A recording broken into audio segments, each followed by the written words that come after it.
दोस्तों, आज की ये कहानी सिर्फ एक खबर नहीं बल्कि एक ऐसा तूफान है जिसने पूरी दुनिया की डिजिटल राजनीति को हिला दिया है। सालों से यह माना जाता था कि अगर किसी देश को बड़ा फैसला लेना है, अगर दुनिया को कोई नया नियम चाहिए, अगर किसी को करारा जवाब देना है तो वो काम सिर्फ अमेरिका करेगा। बाकी दुनिया बस ताली बजाएगी और चुपचाप मान जाएगी। लेकिन इस बार ऐसा नहीं हुआ। इस बार भारत ने वो कर दिखाया जिसकी किसी ने कल्पना तक नहीं की थी। अमेरिका के राष्ट्रपति डोनाल्ड ट्रंप ने मंच से पूरी दुनिया को यह संदेश दिया कि भारतीय अब उनके लिए खतरा हैं और गूगल, माइक्रोसॉफ्ट और एप्पल जैसी कंपनियों को भारतीयों को नौकरी देना बंद कर देना चाहिए। सोचिए, यह सिर्फ एक बयान नहीं बल्कि एक ऐसा ताना था जो सीधे हमारे आत्मसम्मान पर वार कर रहा था। पहले के दौर में शायद भारत चुप रहता, सोचता कि सही समय आने पर जवाब देंगे। लेकिन अब का भारत वह पुराना भारत नहीं है। अब का भारत बोलना जानता है और बोलते वक्त किसी से डरता नहीं है। साथियों, मैंने कभी आपसे यह नहीं कहा कि इस चैनल को सब्सक्राइब करें और आपको भारत वाही महर का, भारत नहीं महर का, भारत वाह सूरा लाइक करें या शेयर करें, क्योंकि मुझे हमेशा यकीन रहा कि अगर मेरी बातों में सच्चाई होगी तो लोग खुद उसे सुनेंगे और फैलाएंगे। लेकिन आज पहली बार मैं आपसे एक विनम्र अपील कर रहा हूं, अगर आप मुझे एक ईमानदार पत्रकार मानते हैं तो अभी इस चैनल को सब्सक्राइब कर लें और इस वीडियो को अंत तक जरूर देखिए। ट्रंप के इस बयान के कुछ ही घंटों के भीतर दिल्ली से एक ऐसा फैसला आया जिसने वॉशिंगटन की गलियों में हलचल मचा दी।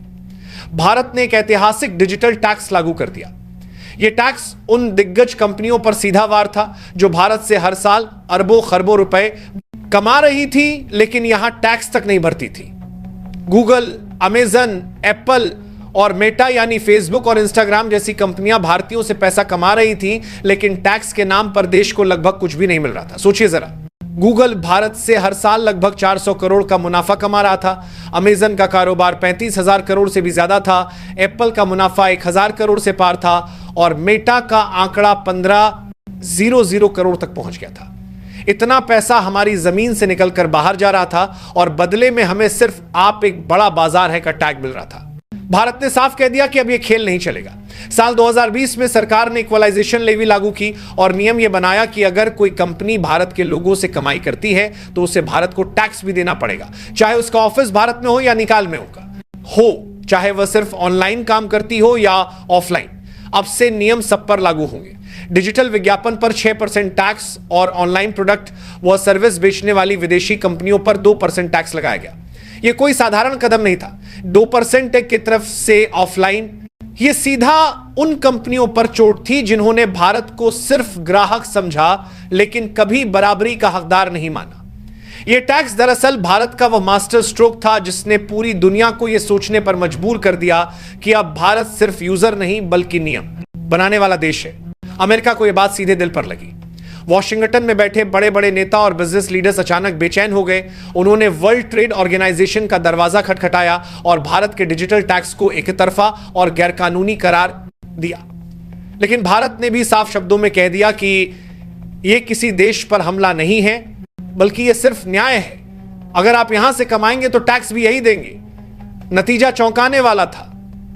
WTO ने भारत के पक्ष में फैसला सुनाया।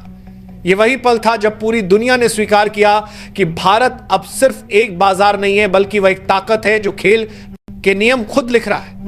भारत के इस फैसले के बाद अमेरिकी कंपनियों की हालत खराब हो गई।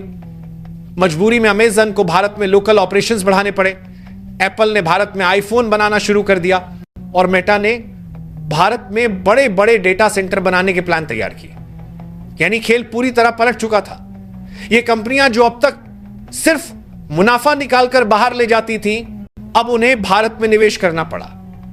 यह बदलाव सिर्फ टैक्स की वजह से नहीं था बल्कि यह एक साफ ऐलान था कि भारत अब किसी से दबकर नहीं चलेगा। दोस्तों, यह बात समझना बेहद जरूरी है कि यह फैसला सिर्फ टैक्स का मामला नहीं था बल्कि यह भारत की आत्मनिर्भरता और आत्मसम्मान का मामला था। ट्रंप ने सोचा कि अगर भारत टैक्स में सख्ती करेगा तो हम भारतीयों की नौकरियों पर हमला करेंगे, लेकिन भारत ने दबाव में आने से साफ इनकार कर दिया। सरकार ने चेतावनी दी कि अगर ज्यादा दबाव डाला गया तो 2% को 4% और 6% को 8% कर देंगे। यह बयान सुनकर अमेरिकी कंपनियों की नींद उड़ गई। सोचिए, अगर टैक्स बढ़ा दिया जाता तो उन्हें हर साल हजारों करोड़ का नुकसान उठाना पड़ता।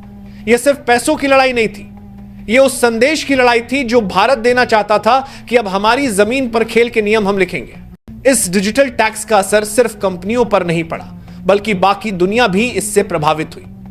फ्रांस, इटली और ऑस्ट्रेलिया जैसे देशों ने भी भारत का रास्ता अपनाया और डिजिटल टैक्स लागू कर दिया। यह भारत की जीत थी। यह भारत की वो मिसाइल थी जिसने बाकी देशों को भी अपने हक के लिए खड़ा होने की हिम्मत दी। अगर भारत यह कदम नहीं उठाता तो आज भी गूगल, अमेजन, एप्पल और मेटा अरबों खरबों कमा रहे होते और हमें सिर्फ दर्शक बना रखा होता। लेकिन अब हालात बदल चुके हैं। अब जो भी यहां से कमाएगा उसे भारत के नियम मानने होंगे। यही सोच आने वाले वक्त में भारत को और मजबूत बनाएगी। यही सोच दुनिया को बताएगी कि भारत अब किसी भी ताकत के आगे झुकने वाला नहीं है। आज भारत में 70 करोड़ से ज्यादा लोग इंटरनेट इस्तेमाल कर रहे हैं और आने वाले कुछ सालों में यह आंकड़ा 100 करोड़ के पार पहुंच जाएगा। यह बाजार किसी सोने की खान से कम नहीं है और इस खान के नियम अब भारत खुद तय कर रहा है। यही वजह है कि सी ब्रेक से सोने के लिए मांगली कुछ साल करोड़ से ज्यादा लोग 70 करोड़ से ज्यादा लोग कर रहे हैं। कंपनियों को मजबूरी में भारत में निवेश करना पड़ रहा है, चाहे वो एप्पल के फैक्ट्री हो, अमेजन का लोकल ऑपरेशन हो या मेटा के डेटा सेंटर। ये सब भारत की नई ताकत का सबूत है।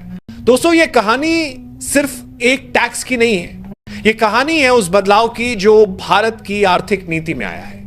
ये कहानी है उस आत्मविश्वास की जिसने भारत को दुनिया के सामने सीना ठोककर खड़े होने की ताकत दी है। जब कोई देश अपने संसाधनों की कीमत खुद तय करने लगे, जब कोई देश अपनी जमीन पर अपने नियम लागू करने लगे, तभी वह सच्चे मायनों में स्वतंत्र होता है। भारत ने यह साबित कर दिया है कि अब वह दौर खत्म हो गया है जब हमें सिर्फ बाजार समझा जाता था। अब सवाल यह है कि क्या यह लड़ाई यहीं खत्म होगी?